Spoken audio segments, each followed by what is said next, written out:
کشتیاں باہر کے پانی سے نہیں اندر کے پانی سے ڈوبتی ہیں اور گھر بھی۔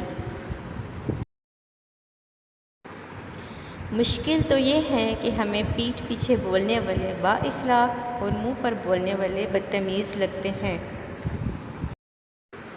آج کل رشتے خراب ہونے کی ایک وجہ یہ بھی ہے کہ لوگ جھکنا پسند نہیں کرتے۔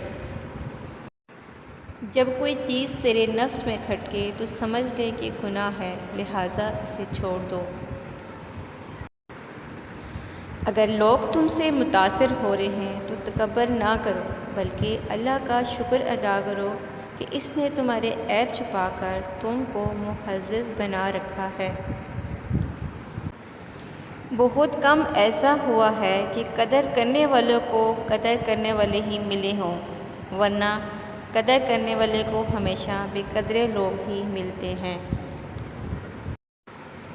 جس طرح لیموں کی ایک بوند ہزاروں لیٹر دودھ کو برباد کر دیتی ہے، اسی طرح انسان کی انا بھی اچھے سے اچھے رشتے کو برباد کر دیتی ہے۔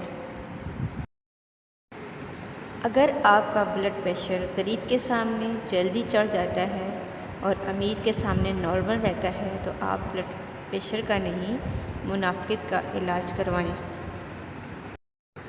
پریشانی آدھی ختم ہو سکتی ہے اگر غلطی خود میں تلاش کر لی جائے، دوسروں کے بجائے۔ وہ شخص زندگی کی کوئی بھی جنگ ہار نہیں سکتا جو برداشت کرنے کا فن جانتا ہے۔